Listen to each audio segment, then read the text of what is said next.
आइए अब हम भगवान आशुतोष के अगले ज्योतिर्लिंग श्री काशी विश्वनाथ ज्योतिर्लिंग और उसके महत्व के बारे में जानेंगे। यह ज्योतिर्लिंग उत्तर भारत के प्रसिद्ध नगरी काशी में स्थित है, जिसे वाराणसी अथवा बनारस भी कहते हैं।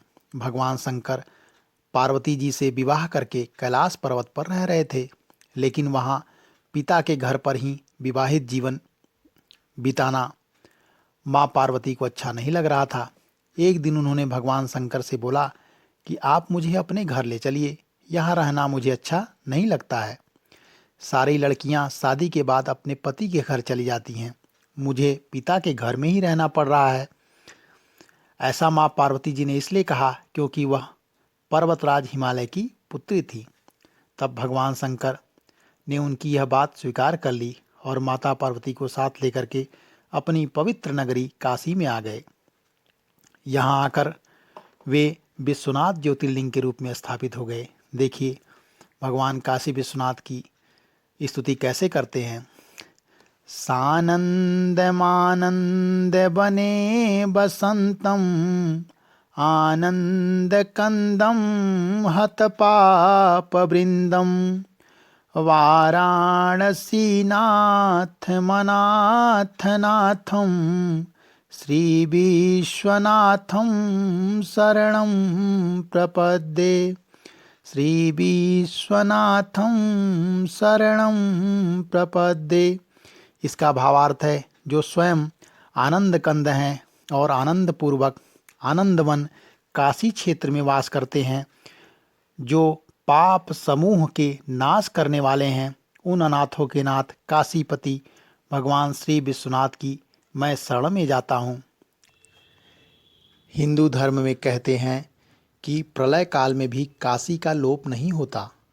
उस समय भगवान शंकर इसे अपने त्रिशूल पर धारण कर लेते हैं और सृष्टि काल आने पर इसे नीचे उतार देते हैं।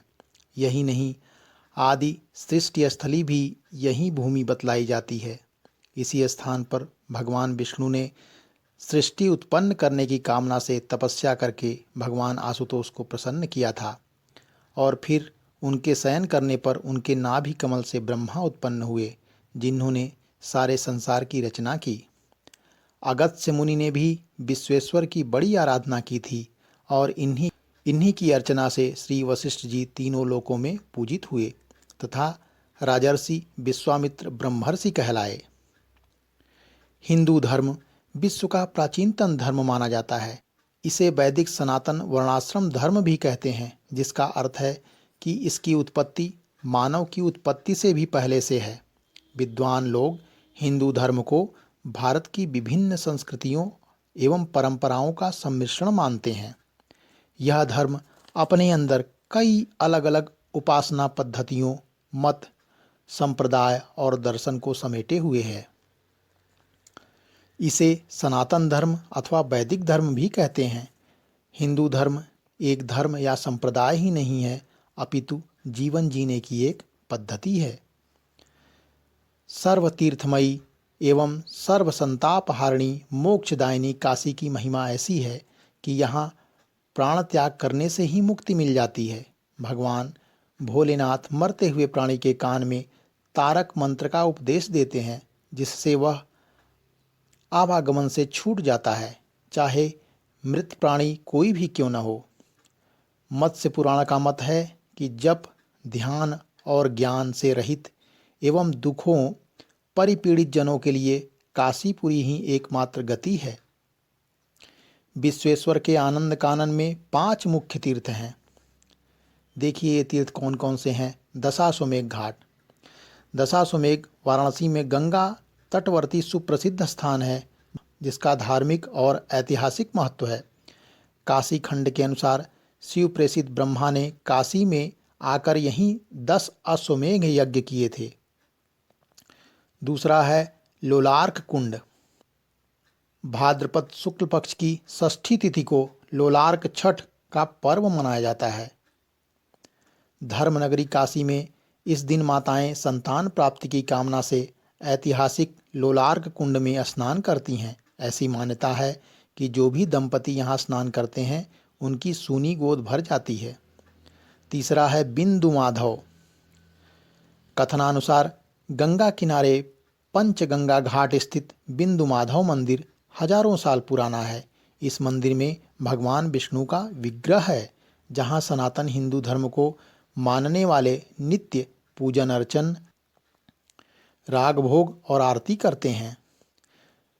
चौथा है केशव घाट। मत्स्य पुराण के अनुसार इस घाट को काशी के प्रमुख 5 घाट तीर्थ स्थानों में स्थान प्राप्त है एवं काशी का प्रथम विष्णु तीर्थ माना जाता है। मान्यता है कि ब्रह्मालोक निवासी देवदास को शर्त के अनुसार ब्रह्मा जी ने काशी की राजगद्दी सौंप दिया और देवताओं को मंदराचल पर्वत जाना पड़ा। शिव जी इससे बहुत व्यथित हुए, क्योंकि काशी उन्हें बहुत प्यारी थी। तमाम देवताओं को उन्होंने काशी भेजा ताकि काशी उन्हें वापस मिल जाए, लेकिन जो देवता यहाँ आते यहीं रह जाते। आखिर हार कर उन्होंने भगवान विष्णु और लक्ष्मी से अपना दर्द बताया। उन्होंने कहा कि आप हमें काशी वापस दिला दीजिए। लक्ष्मी जी के साथ भगवान विष्णु काशी में वरुणा और गंगा के संगम तट पर आए। यहाँ विष्णु जी के पैर पड़ने से इस जगह को विष्णु पादोदक के नाम से भी जाना जाता है। यहीं पर स्नान करने के उपरांत विष्णु जी ने त्रैलोक्य व्यापना मूर्ति को समाहित करते हुए एक काले रंग के पत्थर की अपनी आकृति की मूर्ति स्थापना की और उसका नाम आदि केशव रखा। इसके बाद ब्रह्मालोक में देवदास के पास गए और उसको शिवलोक भेजा और शिव जी को काशी नगरी वापस दिलाई। कहा गया है, अभिमुक्त अमृत क्षेत्र ये अर्चनात्यादि केशवम ते मृतत्वम भजन्त्यो सर्व दुख विवर्जिताम। अर्थात अमृत स्वरूप अवमुक्त क्षेत्र काशी में जो भी हमारे आदि केशव रूप का पूजन करेगा वह सभी दुखों से रहित होकर के अमृत पद को प्राप्त करेगा। ऐसा माना जाता है कि भगवान शिव की आज्ञा से विष्णु जी जब सर्वप्रथम काशी में आए तो वह इसी घाट पर पधारे थे। उन्होंने स्वयं की प्रतिमा इसी घाट पर प्रतिस्थापित की। वर्तमान में यह प्रतिमा आदि केशव मंदिर में स्थापित है, जिसके कारण ही घाट का नाम आदि केशव घाट है। यह घाट गंगा एवं वरुणा के संगम स्थल पर स्थित होने से इसे गंगा वरुणा संगम घाट भी कहते हैं। 5वां है मणिकर्णिका घाट। मणिकर्णिका घाट वाराणसी में गंगा नदी के तट पर स्थित एक प्रसिद्ध घाट है। ऐसी मान्यता है कि माता पार्वती जी का कर्णफूल यहाँ एक कुंड में गिर गया था, जिसे ढूंढने का काम भगवान शंकर जी के द्वारा किया गया, जिस कारण इस स्थान का नाम मणिकर्णिका पड़ गया। एक दूसरी मान्यता के अनुसार भगवान शंकर जी के द्वारा माता पार्वती के पार्थिव शरीर का अग्नि संस्कार भी यहीं किया गया, जिसके कारण इसे महाश्मशान भी कहते हैं। आज भी अहर्निश यहाँ दाह संस्कार होते हैं। नज़दीक में काशी की आद्या शक्तिपीठ विशालाक्षी जी का भी मंदिर विराजमान है। एक मान्यता के अनुसार स्वयं यहाँ आने वाले मृत शरीर के कानों में भगवान शंकर तारक मंत्र का उपदेश देते हैं एवं उसे मोक्ष प्रदान करते हैं और इन्हीं से युक्त यह क्षेत्र अविमुक्त क्षेत्र कहा जाता है। आप सभी का बहुत बहुत धन्यवाद।